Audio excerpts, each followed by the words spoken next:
Hey guys, it's Kim, and I know I haven't made a video in a really long time, and I'm sorry about that, but I came up with an idea today and I really wanted to film it. I know my last video was actually, saying that I'm coming back to YouTube, and then I didn't post a video for 3 months, but now I'm gonna be doing YouTube again. I just didn't have any ideas coming to me and I didn't want to make like a fake channel. So now I think is the better time to make videos. I have more time, I have a lot more ideas and things that I actually want to film right now.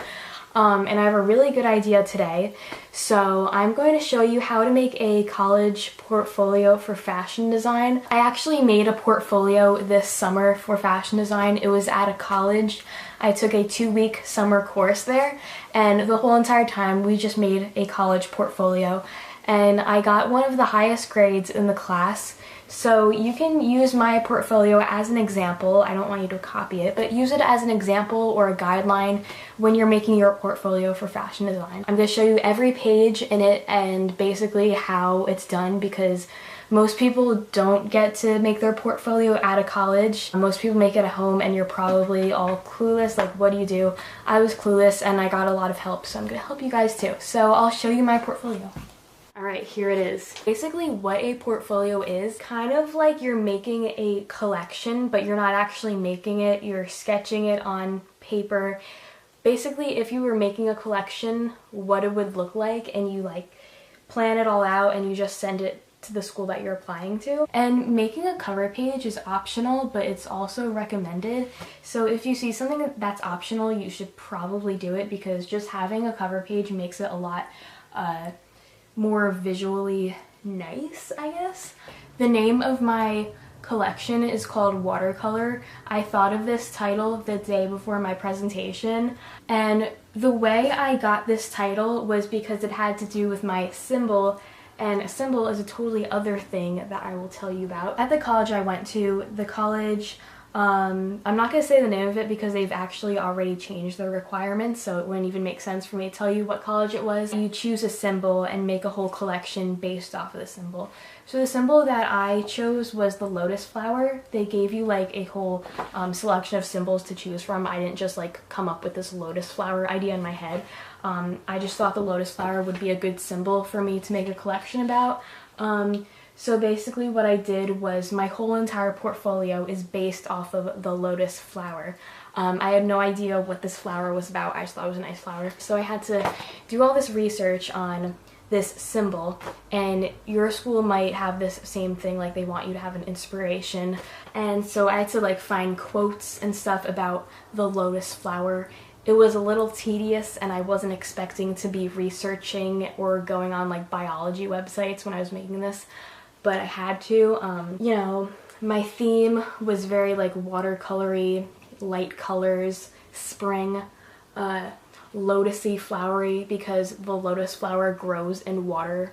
I learned too much about flowers during making this, but it connects. If you don't understand that, it connects somehow. Alright, so I'll go to the next page. After your cover page, you will have your mood board. It's actually folded, so it's a little like wrinkled a little bit. This is my least favorite part of the portfolio. Even though it was fun to make, I just don't really like the result of this. So a mood board is basically a board that inspires your collection. You're supposed to look at this and you're supposed to have like some sort of inspiration of what the collection would be like, which you will see later on, because part of the portfolio is like actually drawing things. So these are just a bunch of pictures pulled together.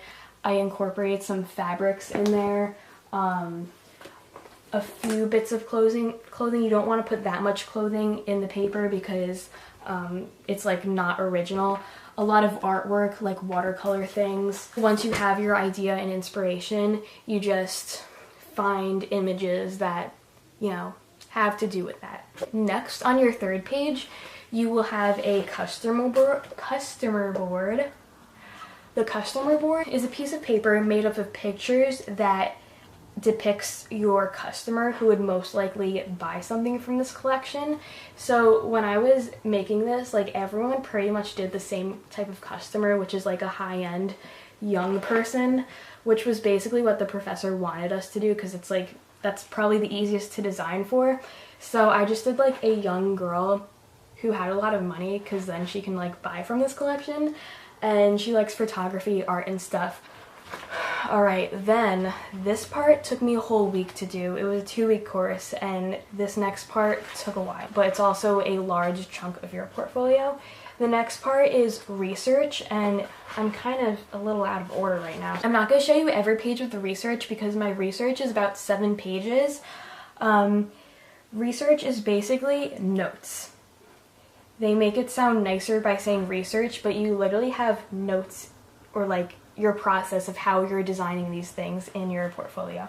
So for example, you will see later on that I make a dress that has to do with the scallop pattern, and the scallop pattern was inspired by the lotus flower because it has a lot of layers to it.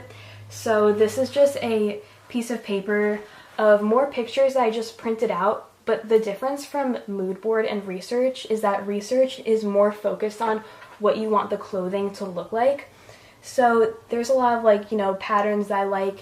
You can actually even do like, you know, bad sketches on here and make it part of your research, because what they want to see is your process, not anything like set in stone. They want to see, you know, the first things that you were thinking about and how it came from like the basic idea to like at the end of your portfolio, the full-on sketch of the person. This is just 1 page of research, and then this is the example of like an idea that I had of a dress that I was going to make. You can also get fabric swatches if you have ideas of what fabrics you might use. So for this one, I used a Prada image as an example, and I also wrote notes next to it, such as like, you know, colors I might use because I liked the colors in that picture. Also here you can see that I used some fabric swatches because like I really liked this shiny black material, and so I could go back to that later on when I was actually, if I'm actually making the clothes, I can go back to my research later on and be like, oh wait, I thought about that. So you can like save the fabric. So my inspiration was the lotus. And I found this picture of a dress and it kind of looked a lot like the flower, so I put notes next to it saying like the colors I like, how it like puffed out at the bottom and it was tight at the top, and then also the colors that I was interested in because they looked a lot like these colors. It's also good to maybe put down ideas you might have about the medium you might use. These were like some light pastel colored markers I used. So I'm just going to show you 1 more page of research, even though I have a few more pages. They're all pretty much the same. This is something that's a little different on this page though, is I printed out this picture, which is one that I was inspired by. Basically, you print out anything that inspires you. I was printing out so many things when I was making this. So I printed out something that inspired me, and then I drew a dress that I thought was kind of similar to it, but also original, because the worst thing you could do is copy something that you find. So I made kind of like, this inspired me, but I made this out of it, and it kind of relates to a lotus flower because of the shape of it. Also put some fabric examples here, color examples, another skirt I might have made. Also, just so you know, the sketches that you saw in here don't have to be what your final sketch is. So now I'll show you the end of my portfolio, which is the last, you know, 4 to 6 pages, and each page has a different final sketch and flat sketch on it, which I'll show you what that is. I actually forgot to mention the last thing before you have your final sketches. The last thing you have before your final sketches is called your fabric story. So since I chose 5 different looks, I had to choose the fabric and what type of fabric it was for every, you know, piece on the look. So this is my fabric story, and you also have to make it look kind of cool. I don't know if you can see it that well, but for example, in the background of each one, I put like a sparkly gold paint on it, and then over it I put a fabric that I would use. I think for this piece it was like a long dress, and the fabric was going to be this, and the color of the fabric was going to be this. Also, a mistake that I made was I glued down the whole fabric, but actually what the admissions people, or like the people who look at your portfolio, what they want to see is they want to feel the fabric so they can feel what kind of material it is. You know, I talked to my professor and I was like, I made a huge mistake. Like, I didn't, you know, give it room so you could see what it was. And he was like, that's okay. Just like try to like take it off. And it looked terrible. And I actually redid this 3 times. It was terrible. And then here's like a leather one. So when you're making this, you could probably just go to a fabric store. When I was making this, they had a whole room of leftover fabric from their fashion show, so I just went there and that was really helpful. So, okay, now you've got your fabric, you've got your research and everything, then you make your flat sketches and your final sketch. So you want to make it look cool, so it's not just a piece of paper with the sketch on it. It's also good to have some sort of like pattern to it. So I actually made, before I show you the whole paper, which you just saw it, but I made this thing on the corner. It was a piece of paper. I just like scribbled all over it and then made photocopies of it, so they're all over each page, and then I like cut out that paper, and as you'll see on the other pages, they're just like all over the place in random places. So this was my first final look, and it was inspired by one of the pages on my research. It was like that page that had a black dress on it. You know, you just have to make your final sketch, draw it on a croquis figure, and then, you know, color it in. But then this thing right here is a flat sketch that is done on the computer. Basically, if you were like actually making this collection, you would have to make a portfolio like this anyway to send to the manufacturer, and you'd have to make like a flat sketch that tells like the technical details of how you would make this, so it shows like all the seams and pleats and everything. And like that's really important because when you're getting it made, then they know how to make it. This is recommended to be done on the computer. You can use Photoshop for that. I'm pretty sure you can do it handwritten, but probably not that recommended. If you do have like any type of software on your computer that can make these sketches, then that would be great too. You can also use a tablet to like draw, and it shows up on the computer. I don't really know how that works, but you can also use a tablet to make it. You can also put 2 looks on one page if they go together. So I had these 2 looks. I know that my drawings are not perfect, so do not judge me on that.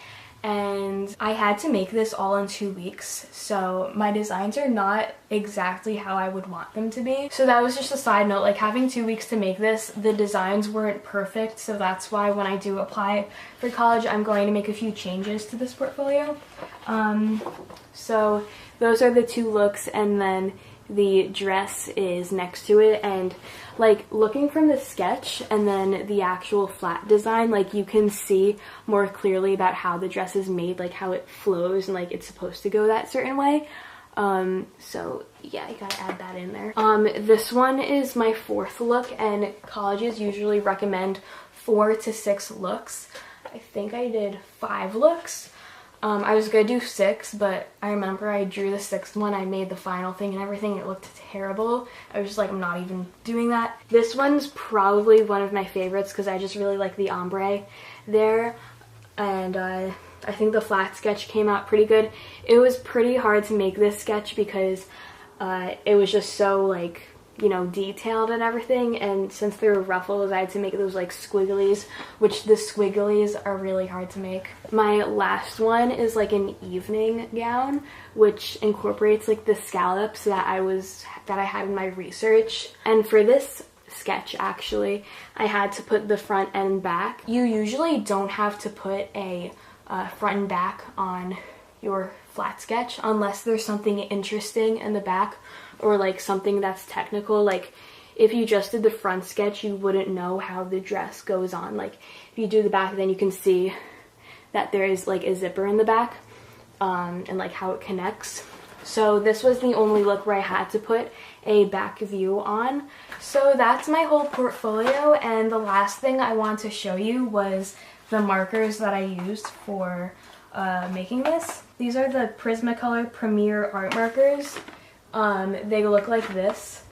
these I would definitely like 100% recommend. The colors are so vibrant and they're actually really good for making sketches with clothes because they absorb really well and they like blend together.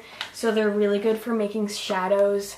They're really bold and they come in like all the basic colors right here. One side is like this, other side is like that. They're really good for drawing on. So the other set of markers that were really helpful were the skin tone markers. They're the best skin tone markers I've seen, even though I haven't really seen many skin tone markers. But here's what they look like. So I don't think these are the best skin tone markers because they don't really look like skin tones, some of them. Basically, when you test these out, some of them don't look like how they look right here. But if you are wondering what type of brushes these are, they are the dual brush pens by Tombow. They look like this. Thank you so much for watching this video. My camera's running out of space in like 5 seconds, so I gotta go. But I'm gonna make another video soon. If you have any questions, let me know in the comments and I'll get back to you. And please like this video and subscribe. Thanks guys. Bye!